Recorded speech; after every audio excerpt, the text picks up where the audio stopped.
Los secretos del Tercer Reich. El tren del oro nazi.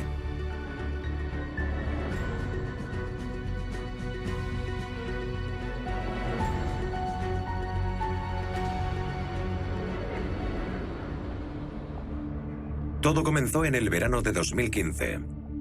Balzig es una ciudad de Baja Silesia, Polonia. Era allí, cerca de la línea férrea de Breslavia, donde se decía que estaba oculto el tren del oro nazi. Cuenta la leyenda que hay 300 toneladas de oro puro en este tren, y muchos se lo disputan. Según los expertos, podría contener armas, documentos, Dios sabe qué. Incluso dicen que contiene la cámara de ámbar. ¿Podría estar un misterio como este enterrado aquí? El encargado de la conservación de monumentos históricos de Polonia no tiene dudas. Estoy convencido en un 99% de que ese tren existe y su supuesta localización está siendo protegida. He visto sus armas. Sin duda es un tren armado, como los que se empleaban durante la guerra. Ese es el aspecto que tendría. Estas declaraciones prendieron la mecha. Sus conjeturas se dieron por hecho. La fiebre del tren del oro había estallado. Se decía que el tren estaba enterrado en un terraplén, junto a las vías. Buscarlo se convirtió en una aventura divertida durante las vacaciones, especialmente para las hordas de turistas. Esta es una prueba indiscutible de que el oro existe. Nunca había visto tantos drones, tantas bicicletas y tanta gente de otras ciudades. Tiene todos los elementos de un buen thriller, porque es una aventura. Hay oro, un tren oculto, nazis. La historia del tren del oro era ideal para la temporada estival. Pero en el kilómetro 65 en Balzig, periodistas de todo el mundo esperaban el gran hallazgo. El área fue cercada y vigilada las 24 horas. Incluso la ministra de Cultura de Polonia se permitió soñar. Me encantaría encontrar la cámara de ámbar, las obras de Rafael y todo lo que perdimos. Los nazis saquearon museos, colecciones de arte y galerías de toda Europa. El mayor saqueador de todos fue el lugarteniente de Hitler, Hermann Göring.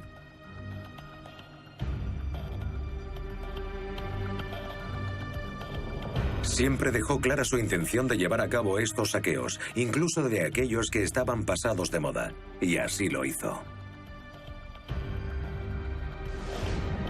Lo mejor de la historia del arte europeo decoraba Karin Hall, su casa de campo de Schorfheide, cerca de Berlín.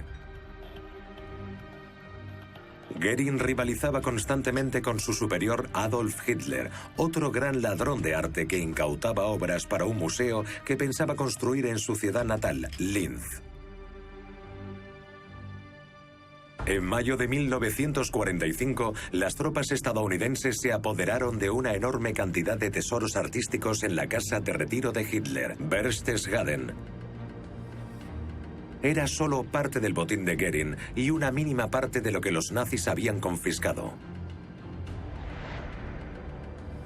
Los expertos estadounidenses comenzaron una búsqueda sistemática del arte robado. Y lo encontraron.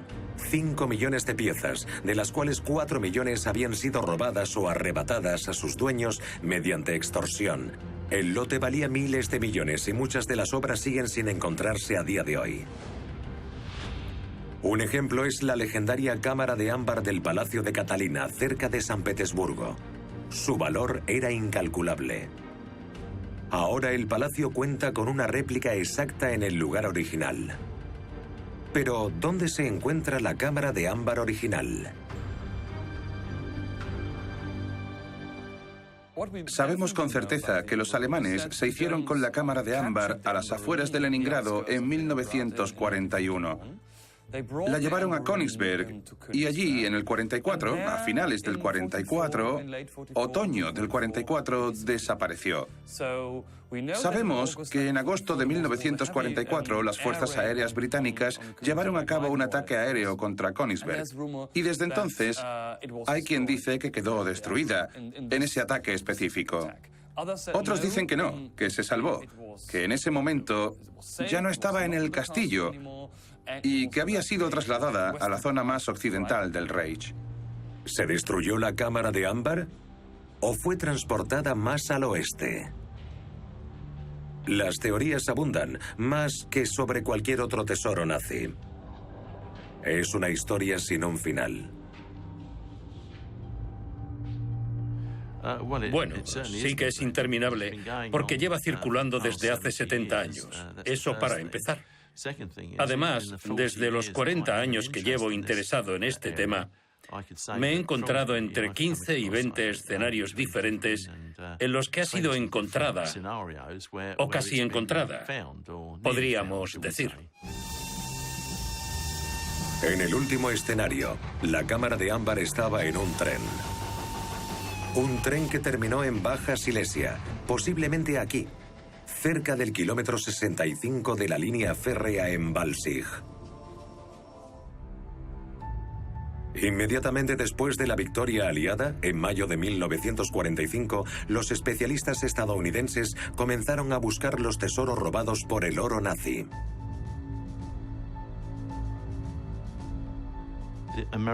Las fuerzas estadounidenses dedicaron mucho tiempo a la búsqueda del oro que había sido escondido allí por la Wehrmacht y las SS. Parte se halló en las montañas, parte en lagos e incluso en granjas. Estaba repartido por muchos sitios. Pocas personas están tan bien informadas sobre los tesoros nazis como el autor británico Ian Sawyer. Es probablemente la única persona que no trabaja para el gobierno que ha puesto sus manos en oro nazi estas últimas décadas. Y no lo descubrió en un oscuro escondite, sino en la caja de seguridad de un banco. Me puse en contacto con el Departamento de Estado de Estados Unidos y le sugerí que empezaran a investigar una cuenta bancaria en Múnich. Les llevó 13 años, pero al final encontraron 2 barras de oro que, digamos, habían desaparecido en 1945.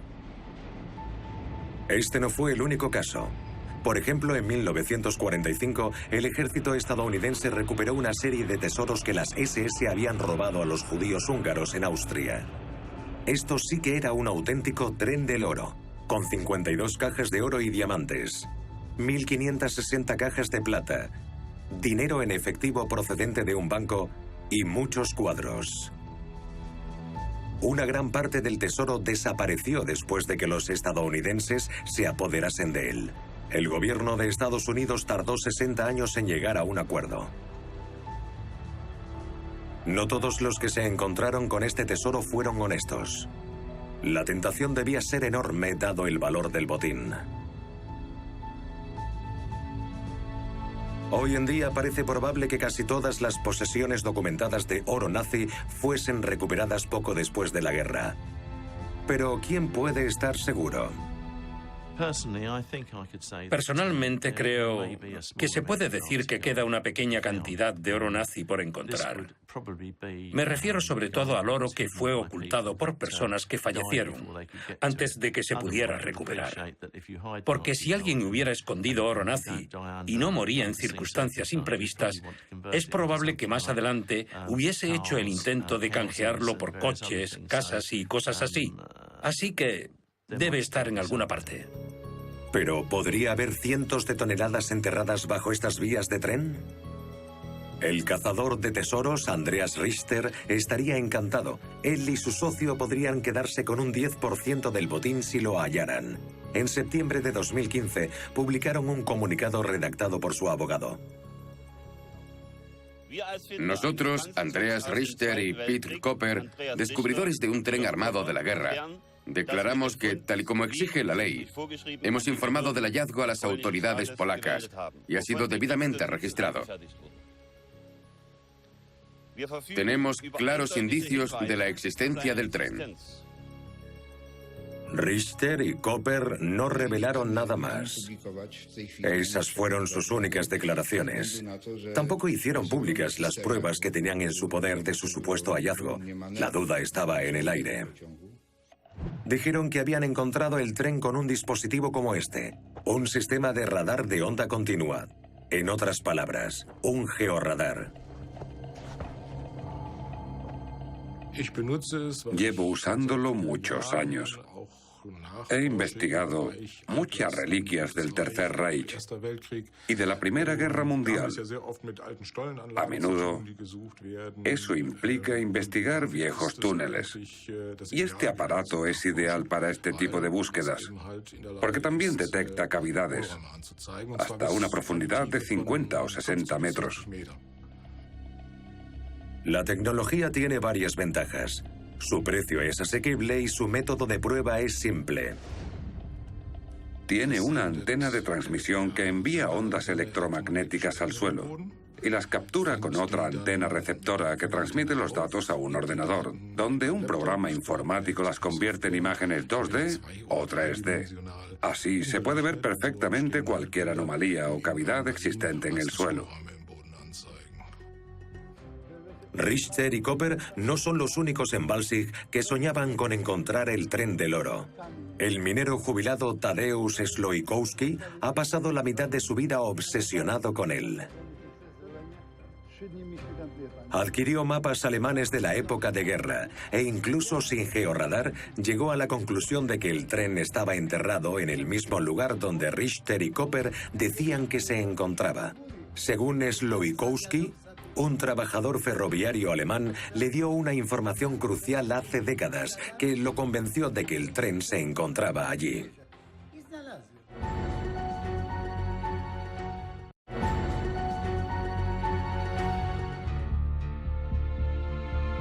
Una de las muchas personas interesadas en la ubicación del tren es Christel Focken, asesora del ayuntamiento de Balzig, que lleva 15 años tratando de resolver los puzzles subterráneos de la región. Las imágenes de satélite muestran claramente que justo ahí detrás hay una posible entrada al túnel, o posiblemente a una galería subterránea utilizada como refugio antiaéreo. Christel trabaja con imágenes de satélite que muestran claramente cualquier irregularidad en el terreno. A partir de las imágenes, concluyó que existía una vía de tren entre la supuesta ubicación del Tren del Oro y el edificio más importante de Balzig.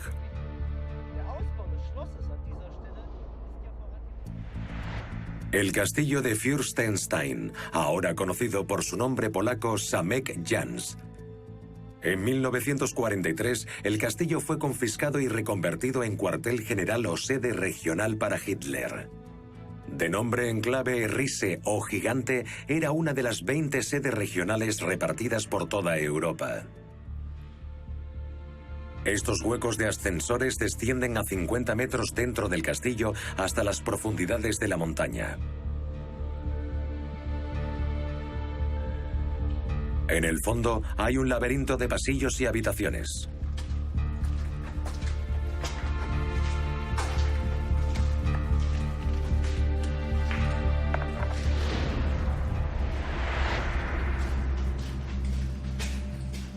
En el nivel inferior hay una extensa red de túneles. Su función era alojar la logística del cuartel general del Führer.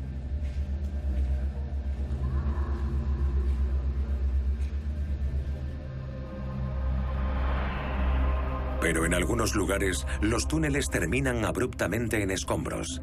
¿Qué hay detrás? Sabemos que siguieron construyendo casi hasta el mismo día en el que llegó el Ejército Rojo, pero nunca terminaron. Estaban convencidos de que acabarían ganando la guerra y por eso continuaron con las obras. Pero para evitar el acceso de cualquier persona no autorizada, es decir, del Ejército Rojo, rellenaron parte de los túneles. ¿Qué secretos podría seguir ocultando Zamek Jans? ¿Podría la parte sellada del complejo de túneles contener una vía férrea hacia el exterior? ¿O incluso una estación completa? Como sospecha Christel Focken. Hay accesos tapiados. Esperamos poder abrirlos algún día, porque ahora mismo ese es el principal misterio. El Sonderzug de Hitler, su tren especial. A veces durante la guerra era su principal medio de transporte y mucho más que eso. El tren de Hitler fue especialmente diseñado como cuartel general móvil, por así decirlo, y es un diseño de los primeros años de la guerra. Hitler lo usó muchísimo en el 39, en Polonia, y también en 1940. La idea era que el Führer pudiera estar cerca del frente y no muy lejos de la capital para poder asistir a la ópera y los espectáculos. Al mismo tiempo, debía estar siempre cerca de su cuartel general y, dado que la guerra se libraba en muchos frentes, necesitaba un cuartel general móvil. Siempre listo para partir. Incluso en Berlín debía mantenerse en funcionamiento las 24 horas del día para que Hitler pudiera partir en cualquier momento. Por eso se construyó este complejo. Entonces, ¿pudo existir una estación de servicio para el tren de Hitler aquí, donde se cree que se encuentra el tren del oro? Una cosa es cierta, el tren de Hitler no se encuentra aquí. Sabemos que su base estaba en un túnel del aeropuerto de Tempelhof y luego fue trasladado de la capital, fuera de Berlín, a Austria. Una vez en Seeland-See, Austria, lo volaron. Algunos vagones se han conservado en otros lugares y fueron utilizados por la República Federal de Alemania, por ejemplo, pero casi todo el tren fue volado en Seeland-See en mayo de 1945. A finales de septiembre de 2015, el ejército polaco se hizo cargo de la supuesta ubicación del tren del oro. Y los zapadores intervinieron buscando trampas, minas o bombas sin estallar. Señoras y señores, inspeccionaremos la zona empleando detectores de minas y georradares que nos permitirán explorar hasta una profundidad entre 30 centímetros y 1 metro, dependiendo del terreno. Nuestro objetivo es, simplemente, asegurarnos de que no haya nada inseguro bajo la superficie. Ese es el acuerdo al que hemos llegado con el alcalde. El ayuntamiento nos dará nuevas directrices en su momento. Piotr Koper, uno de los 2 esperanzados buscadores del tren del oro, quedó decepcionado. Buscar a tan solo 1 metro de profundidad no era suficiente. Todo lo que encontrarían sería tierra. Koper y Richter creían que su georradar había identificado un tren como este. Un tren blindado alemán, del tipo que usaba el ejército para patrullar las líneas ferroviarias durante la guerra. Algunos de estos trenes siguen desaparecidos a día de hoy. ¿Podría encontrarse alguno en Balzig? Por supuesto, es posible que alguien trajera el tren, poco antes de que Breslavia estuviera completamente rodeada por el Ejército Rojo. Es posible que lo trasladaran para protegerlo y proteger también las vías férreas. Es posible. No lo sabemos. No es seguro, pero sigue siendo una opción. Torretas móviles. Estos trenes blindados se construyeron en Breslavia. Algunos de estos trenes sobrevivieron y contaban con ametralladoras, cañones antiaéreos y antitanques. Y sabemos con certeza que uno de estos trenes terminó en Breslavia porque, al estar armado, se usó contra el Ejército Rojo.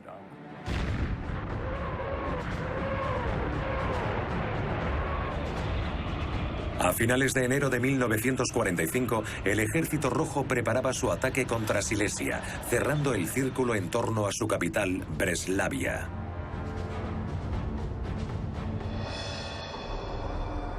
Una línea de ferrocarril iba desde la capital a Balzig, entonces conocida por su nombre alemán de Waldenburg. En estas vías, una noche de enero y no lejos de Waldenburg, Gotthard Belz, de 15 años, vio algo y nunca lo ha olvidado.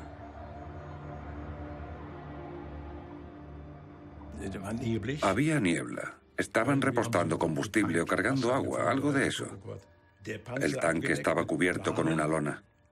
Los soldados llevaban los cascos puestos, armados con ametralladoras, y trabajaron a toda prisa hasta que el tren se marchó. Todo estaba tapado. Cuando un tren va tan armado es porque su carga es muy valiosa. ¿Qué vio Gotthard Belz esa noche? ¿Era un tren que transportaba tanques? ¿O era un tren blindado como el que se cree oculto en Balzig? En enero de 1945, el destino de Breslavia pendía de un hilo. Los nazis declararon que la ciudad era una fortaleza a pesar de su evidente falta de defensas. El líder de zona, Karl Hanke, exigió resistencia absoluta hasta el final. Varios tranvías volcados debían contener los tanques del Ejército Rojo, la fuerza terrestre más poderosa del mundo.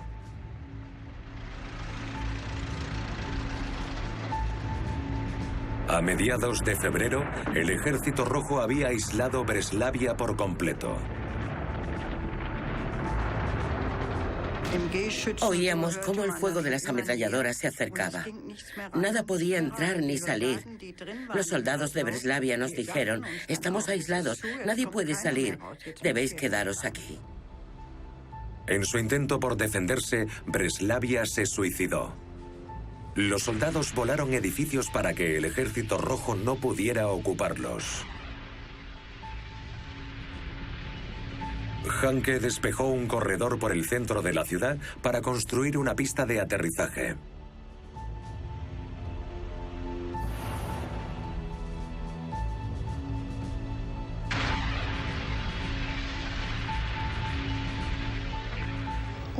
Todas las personas en edad de trabajar, mujeres, niños, adolescentes, teníamos que picar las piedras y cargarlas en los camiones. Las usaron para construir una pista de aterrizaje. Todo ello bajo el fuego de los aviones enemigos. Teníamos que cubrirnos como podíamos. Y tuve suerte de que no me alcanzaran, pero murió mucha gente.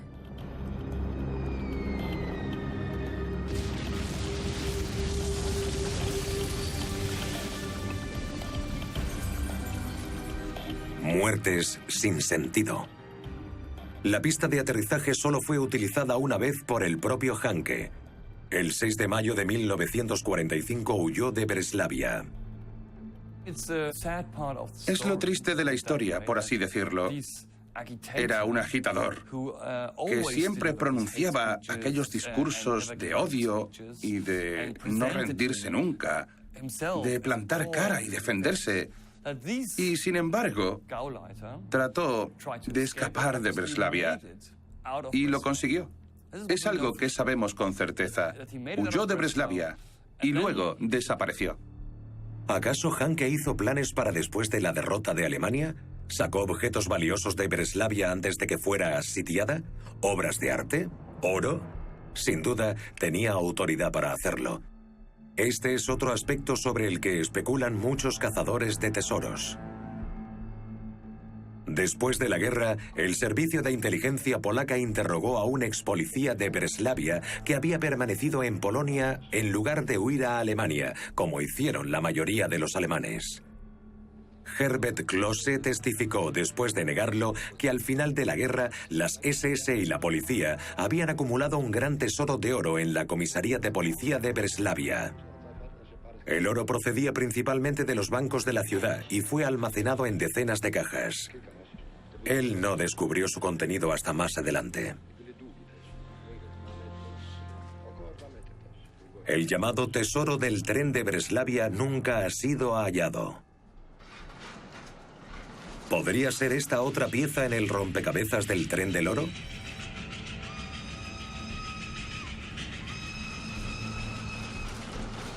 ¿O no es más que un rumor persistente?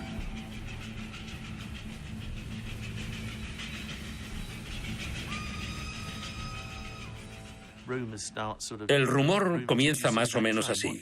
¿Viste ese tren? ¿Qué tren? ¡Oh, ese tren blindado!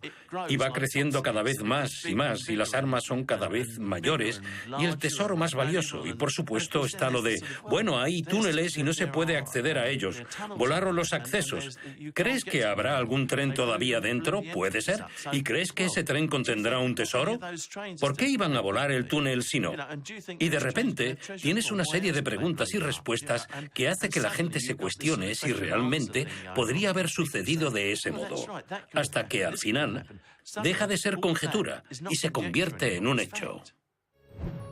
Balzig, noviembre de 2015. Una vez que el ejército polaco declaró que la zona era segura, los geofísicos de la Universidad de Tecnología de Cracovia la examinaron más de cerca. Buscad allí, dijo Tadeusz Slowikowski, el primer cazador de tesoros. Los puntos de localización del tren estaban en esa depresión a lo largo de unos 100 metros. Esto es lo que supuestamente sucedió. El tren se desvió de la vía principal y entró en el túnel. A continuación, la entrada del túnel fue sellada. ¿Pero sucedió realmente? Pronto se arrojará algo de luz sobre el tema. Recientemente hemos investigado la zona mediante 3 métodos geofísicos diferentes: el análisis magnético, el análisis gravimétrico y el análisis mediante georradar. La decisión de elegir estos 3 métodos se basa directamente en la posibilidad de contrastar los parámetros físicos. Si suponemos que tenemos un tren de oro o un tren blindado, como algunos creen, entonces debe de haber una gran masa de material magnético. Así que tiene sentido que empleemos el análisis magnético. Un objeto tan grande como un tren sin descubrir durante más de 70 años sería una auténtica sensación. Pero ¿por qué nadie mencionó esta operación en 1945? Tuvo que haber un conductor del tren, oficiales de la Wehrmacht, agentes cuidando el tesoro. Todos debieron salir de allí antes de que se dinamitaran los accesos al túnel. Y nadie dice nada. Y 7 décadas después, cuando todos han guardado silencio, una persona dice: quiero contar dónde está antes de morir. ¿Es factible? Mi respuesta a eso sería: no, en absoluto.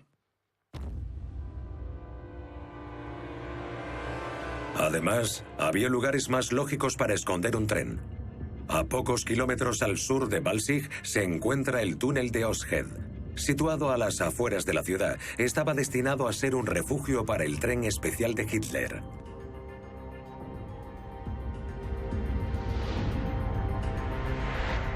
Detrás, en la antigua estación militar de Charlottenbronn, hay una zona de 200 kilómetros cuadrados llena de galerías subterráneas. Aquí, en la cordillera del Búho, los nazis construyeron gigantescos sistemas de túneles como parte del proyecto Risse, del cuartel general del Führer. Risse es, en primer lugar, un cuartel general para Hitler, así que tiene muchos túneles, búnkeres, instalaciones personales y también para su personal, tanto políticos como militares, que se encargan de su protección. Así que es un complejo enorme. Pero hay un plus. Además de todo eso, tenemos el proyecto de reubicación de toda la industria alemana a un nivel subterráneo. Debido a que los ataques aéreos aliados eran cada vez más frecuentes, se tomó la decisión de trasladar las industrias clave a los túneles. En los últimos años de la guerra, la Luftwaffe tenía cada vez menos capacidad de contrarrestar la ofensiva de bombarderos aliados. Durante el día, los estadounidenses destruían sistemáticamente la industria alemana. Durante la noche, los británicos bombardeaban las ciudades principales de Alemania.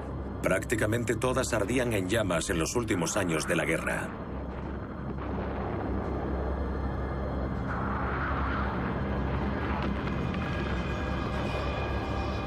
A mediados de 1943 se inició un enorme proyecto de construcción. Cientos de compañías de armamento alemanas fueron trasladadas a galerías subterráneas a prueba de bombas, como estas en Schwaz, en el Tirol. Actualmente, estos lugares son monumentos a la megalomanía homicida. Entonces eran plantas de máxima seguridad para la construcción de aviones de combate y misiles de largo alcance. Nuevas armas avanzadas que supuestamente cambiarían el rumbo de la guerra en favor de Alemania.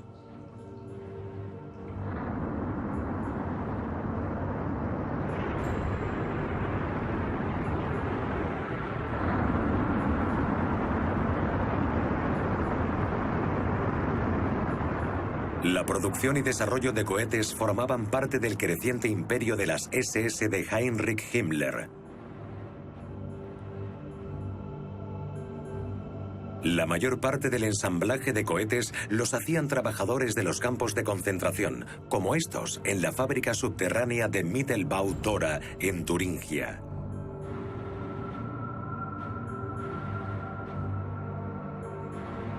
También se construyó un búnker a prueba de bombas para el propio Himmler y los otros líderes de las SS cerca de Hallein, en Austria. Himmler nunca llegó a usarlo. El poder de Heinrich Himmler y de las SS se basaba principalmente en el suministro ilimitado de mano de obra de los prisioneros de los campos de concentración. Los trabajadores que construyeron los complejos de túneles eran explotados hasta la muerte. Luego eran reemplazados por otros trabajadores, un proceso llamado aniquilación a través del trabajo. En las montañas del Búho de Baja Silesia, los sistemas de túneles nunca se completaron. A veces su propósito no estaba claro.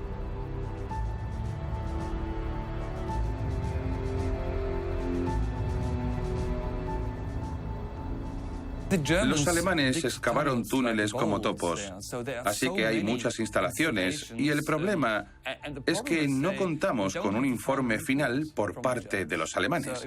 Habría sido genial contar con un informe de mayo de 1945, un día antes de que el Ejército Rojo entrara en el complejo, en el que pusiera: tenemos estos túneles y vamos a usarlos para esto y lo otro, y contamos con las instalaciones necesarias para eso.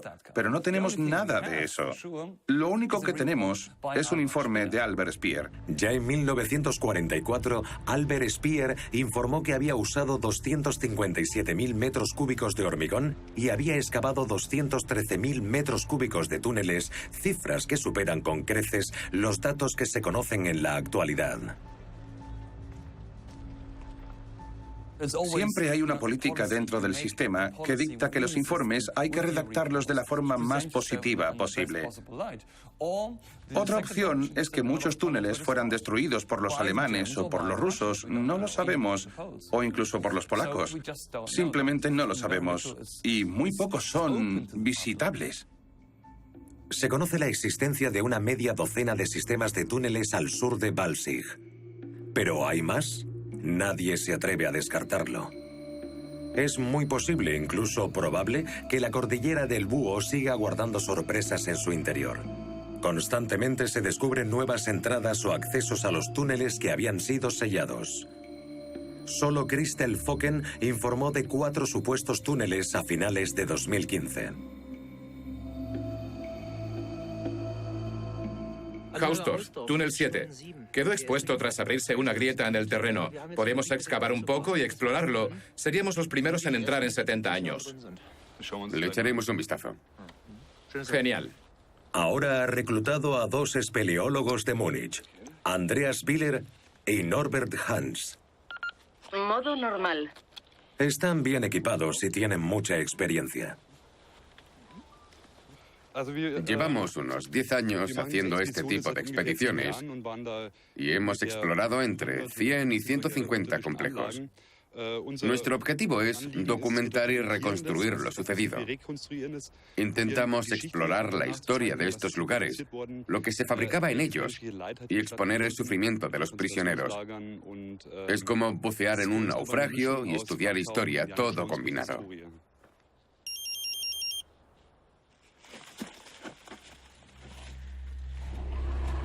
Se introducen en un submundo nazi que lleva 70 años sellado. El propósito del complejo sigue siendo desconocido. Andreas examina cautelosamente el lugar.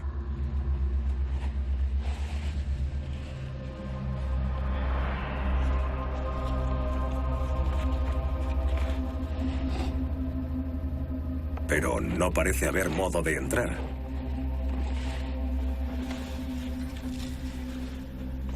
De repente, su detector de gas emite un pitido. Una alerta.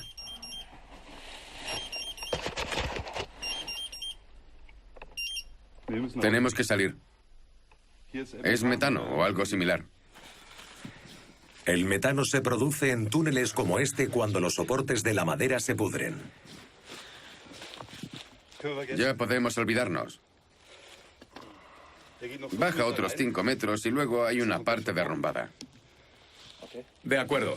Y luego hay unos 5 metros de agua hasta aquí. Se ve un arco de hormigón. Ya podemos olvidarnos. Es demasiado peligroso.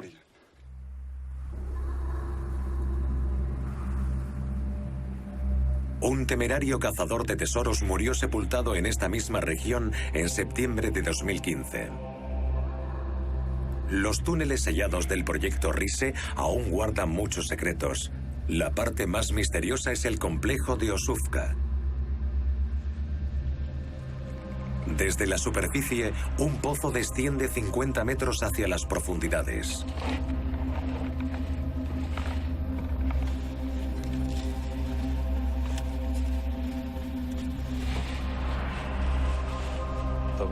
Era la parte central del complejo. Estamos cerca del pozo de ventilación y transporte. Y el pozo conecta la superficie con el nivel más profundo. Fue excavado en medio del bosque. Desde el pozo, un túnel de hormigón se extiende hasta el andén al que llegaban los trenes en el 44.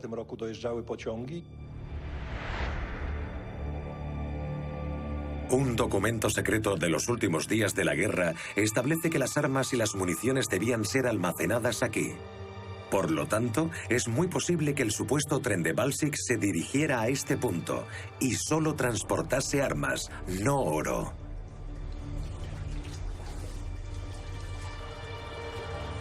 El director del complejo de Osufka calcula que solo la mitad ha sido explorado.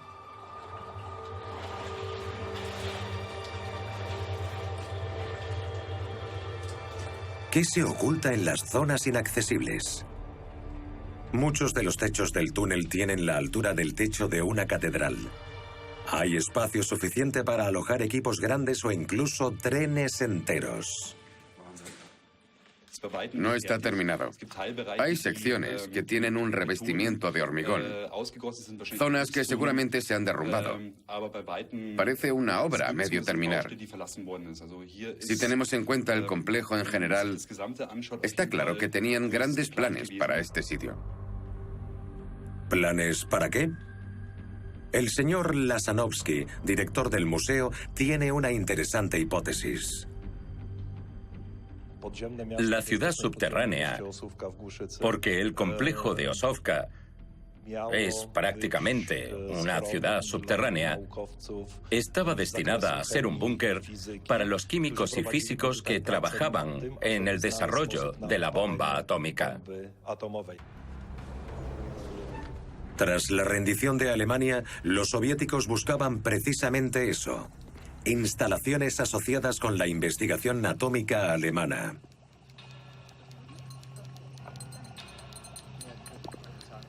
Décadas más tarde, el físico Georgi Fierov, uno de los padres de la bomba atómica soviética, mencionó la ayuda de científicos alemanes durante una conversación privada.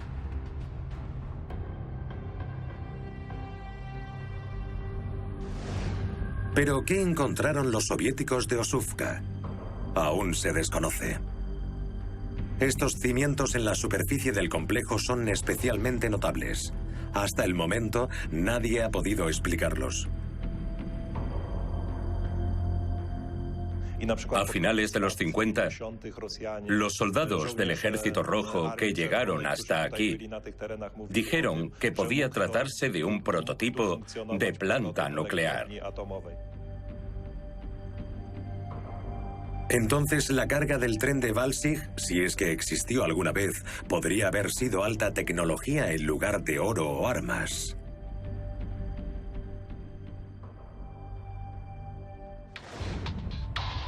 Balsic, 15 de diciembre de 2015. El alcalde convoca una conferencia de prensa sobre el tren del oro. Es probable que la ciudad nunca haya visto tantos equipos de televisión. Es el momento de la verdad.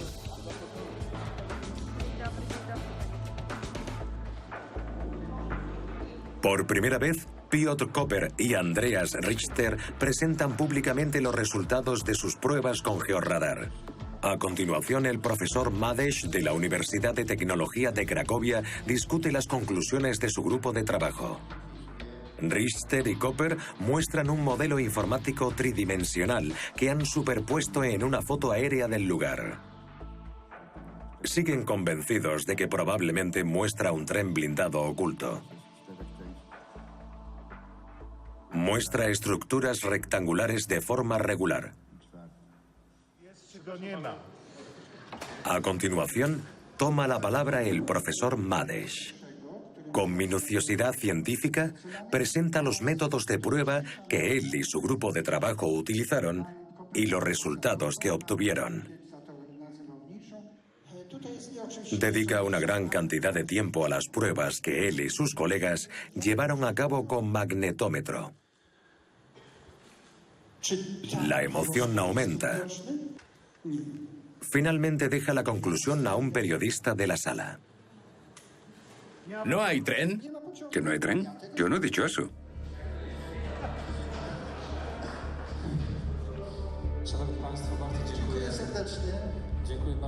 Las expresiones de Richter y Koper hablan por sí solas. ¿Es este el final del tren del oro de Balzig? La cuestión es que los científicos no pudieron detectar suficiente metal en la colina como para determinar la presencia de un tren. Señoras y señores, puede que haya un túnel, pero no un tren. Y eso es todo. Un apretón de manos a Piotr Koper. Como si de un partido de tenis se tratara. Pero ¿quién tiene razón? Koper y Richter no están dispuestos a darse por vencidos. Si conseguimos el permiso, comenzaremos a excavar para intentar acceder al túnel. Pero estamos preparados para pagarlo todo, para financiar la investigación. Tenemos dinero para hacerlo, ese no es el problema. Solo necesitamos el permiso.